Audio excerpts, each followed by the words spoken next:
Marketplace, we strongly believe in empowering and amplifying the voice of India's youth. So, today we're absolutely honored to have a very special guest with us on the episode 3 of our Unplugged series. So, he graduated from the university in Dublin with a degree in Eco and Finance, and now a massive youth icon, winning all our hearts and love. He featured on an MTV reality show in 2018. He was declared as the runner-up. He further went on to pursue acting and dabbled modeling and primarily focused on his fitness. And he heavily engages with his audience and is always supporting them and making an effort. So we're pleased to have you here, Aviral, and thank you so much for taking out the time and joining this Unplugged series. Thank you so much. Thank you so much, guys. You guys are doing incredible job in empowering youth, which I think is one of the most important things. And kudos to you guys for actually taking up this initiative and just going at it. It's lovely. Thank you so much. And yeah, so I think now we'll be starting the podcast, the questions. So Aviral, why don't you start by telling us about 2020 for you and how it affected your life in particular, and how was the overall experience for you? I'd say 2020 had its own pros and cons. For me, basically, I have a couple of projects that are still in the wing, and they took a halt from the shooting days, of course. And that was only because of the pandemic. So that was really hard to take because these are the projects that I was supposed to be out earlier this year. And right now they're still incomplete. So it was a very hard thing to take. But one thing that I really enjoyed during the pandemic was I got to spend time around my loved ones. Which is something that I never prioritized because I was just so busy either studying or working or whatever it is. But it really gave me an insight on that, how temporary life is. And it's still going on. We're still fighting the war, now worse than ever. So yeah, that was about it. 2020 was a very crucial year in the history of mankind because we've been taking Earth too much for granted. So it was like a bat in the back. It was bad. It was really bad.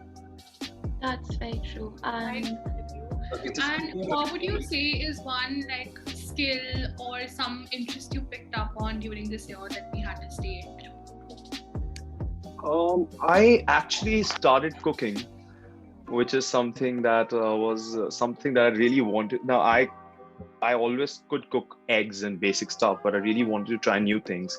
And I baked a cake for the first time. All of these things were actually new, in terms of when it comes to things that are related to culinary. I learned a lot of things. Now it's been a year, so I've kind of forgotten all of those things. Now in the lockdown again, so I'm still learning again. So it's like a cycle that I repeat. I'm probably going to end up learning eventually. And it's just fun. Cooking is fun. Also, speaking of 2020, because the year was a lot different, we all had to make a lot of changes to our lifestyles. So what were some changes that you made in your lifestyle, especially considering that you're into fitness and that the coronavirus shut down most gyms during most of the year? So how did you start training during the lockdown, during this pandemic? I'd say the lockdown was a very transformative year for me when it comes to fitness because my entire perception about fitness changed. Earlier, because of the whole going to the gym culture, I was very inclined to just go to the gym every day, lift heavy iron, and maybe just not prioritize other things that are related to fitness as well, which is like stretching, warming up, and all of these things I used to always neglect. But when the lockdown happened, my fitness routine completely changed, where instead of lifting heavy, I started learning new things. I started calisthenics, I started resistance band training, I started MMA. I fell in love with boxing, and all of these things I learned last year. And fortunately, I feel I'm fitter than I ever was before. I feel I'm far more fitter, I'm far stronger. And it was a very good year when it comes to that kind of lifestyle change in terms of fitness.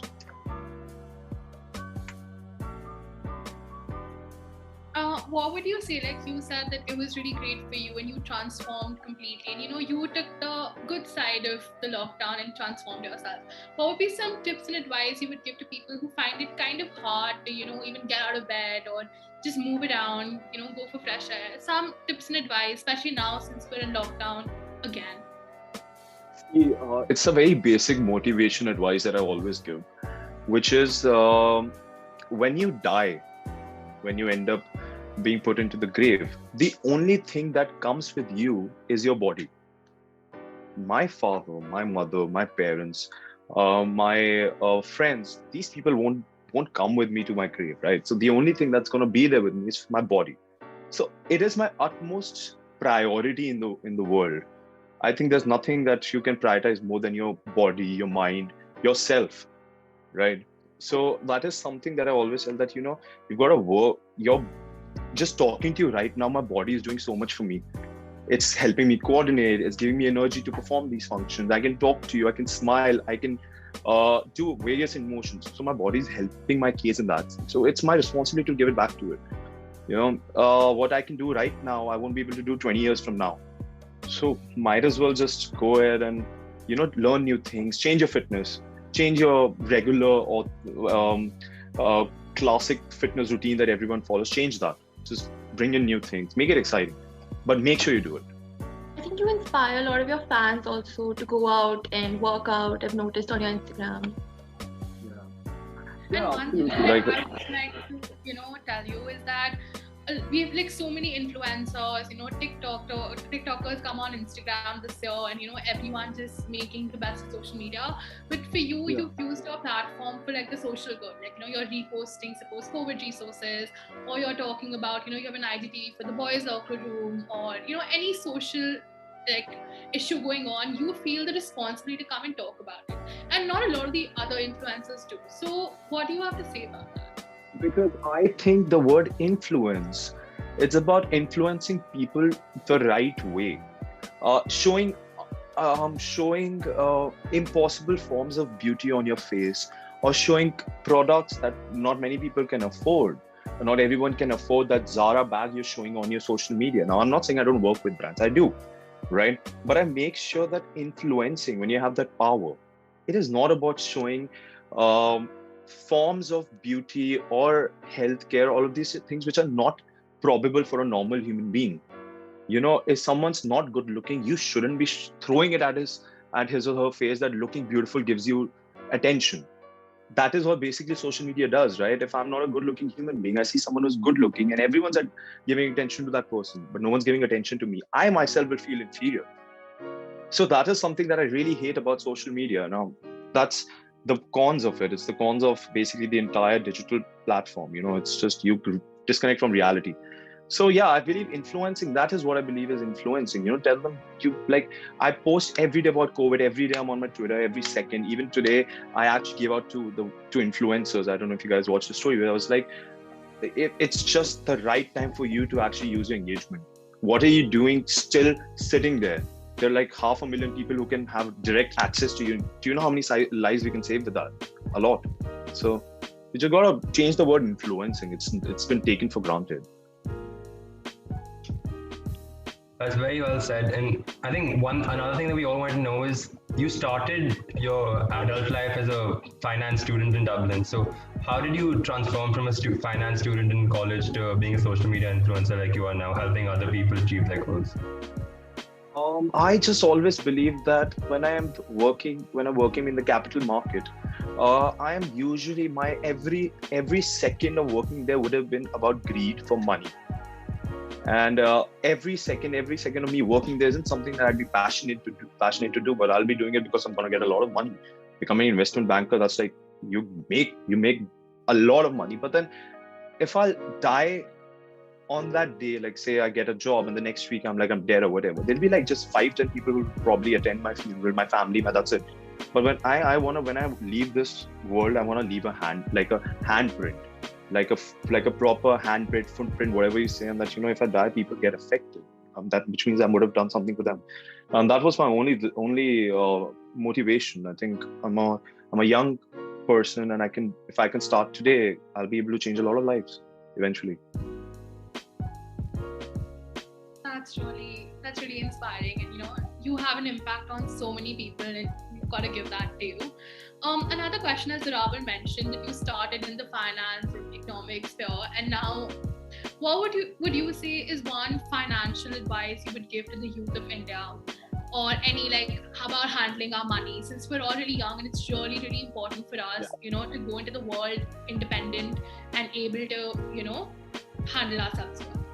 Absolutely. I feel there's certain life hacks that I've actually did when I was 18, 19 when I started, which was like every week I'd probably think of one expense that is completely unnecessary in my life and it's easier for me to live without.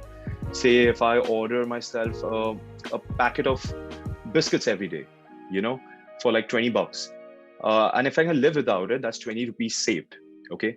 So whatever this one unnecessary expenses, say if it takes about 2,000 rupees of your entire weekly budget, and say that's 8,000 over a period of month, invest that money. Start investing when you're 16, 17, 18. Even when it's like, even if you have $100, invest. Because you always want to invest in appreciating assets. You don't want to invest in depreciating assets. Investing in a good car in your early 20s doesn't make sense because it's going to depreciate. Investing in a mutual fund in 21 is an amazing thing because market's going to pick up. Your returns are eventually going to become, there's going to be a higher chance or higher value of your money 10 years from now.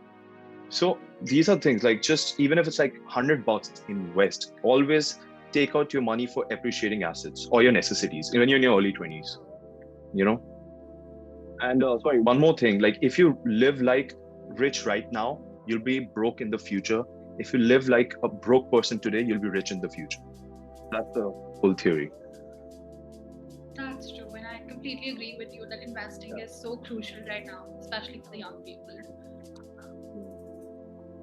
Also, another thing is that you spoke about the evils of social media and how a lot of what we see on social media isn't what's really reality, because a lot of what we see is filters, Photoshop, and stuff which really isn't attainable naturally. So what would your message be to the little kids in this world who actually see social media, and how would you like to tell them that all of this stuff on social media isn't really true and that shouldn't really be what they're trying to achieve? They should mostly focus. Yeah. So basically, when I was a teenager, we probably like social media wasn't really a big thing, which means we spent most of our times outside. Like my entire childhood is about me being out of the house, either playing or whatever it was. So it really led me to kind of discover other factors of life, which is very important: leadership, empathy, competitiveness. Now, for the kids who are still here, who get so affected by social media, see, you can't take that away from your lives. It's gonna be like if I tell you that you're gonna just stop using social media, that's not the case. Set a proper time every day that these are the minutes that's gonna consume my social media. Say it's an hour, 2 hours, whatever it is, and stick to it.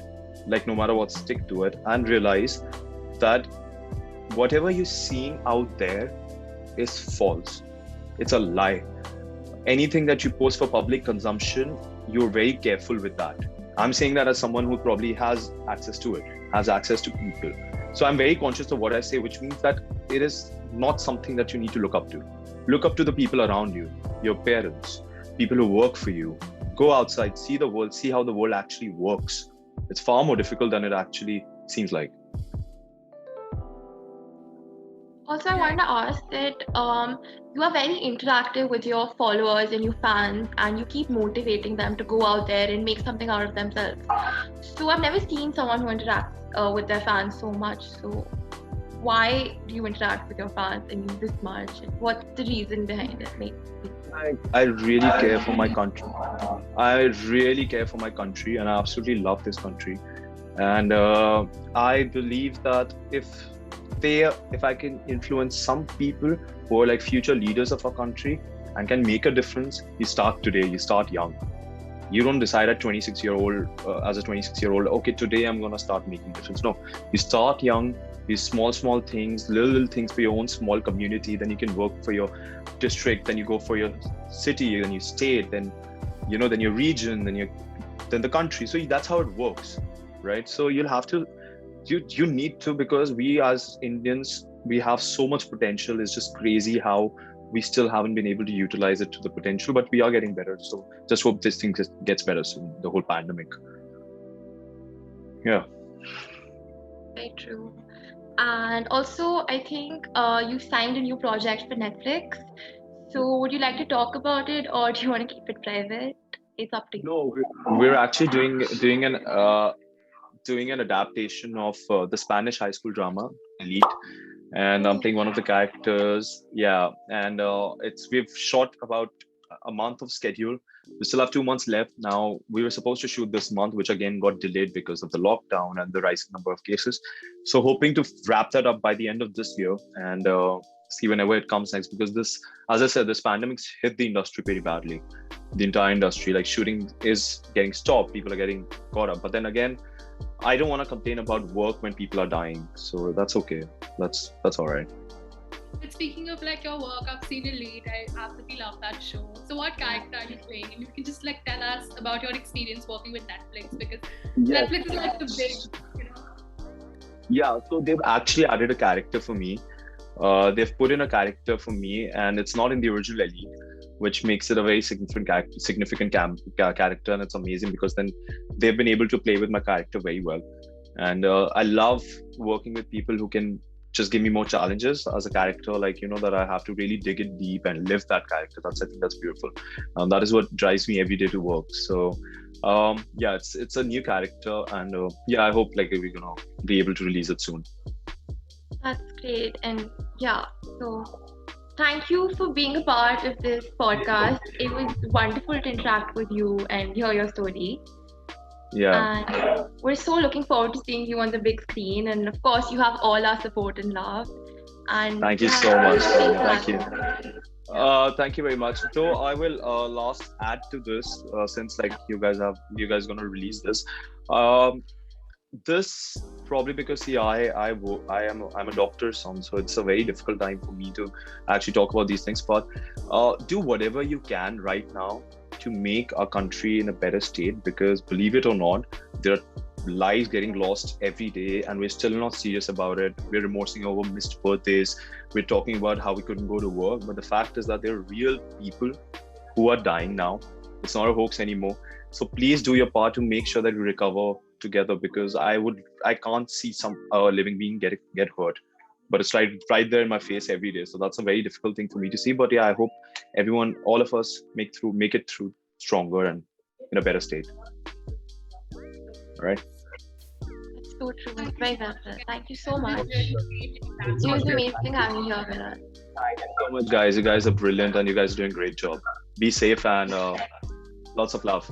Take care, guys. Thank you. Bye. Thank you. Bye. Bye. Bye. Thank you guys for watching. We hope you enjoyed the episode. Please check our website out. The link is in the description. Also, go like this video and subscribe to our channel and hit the notification bell. Look out for our next episode, which is coming very, very soon, featuring Ryan, Aryan, and I. Thank you for watching.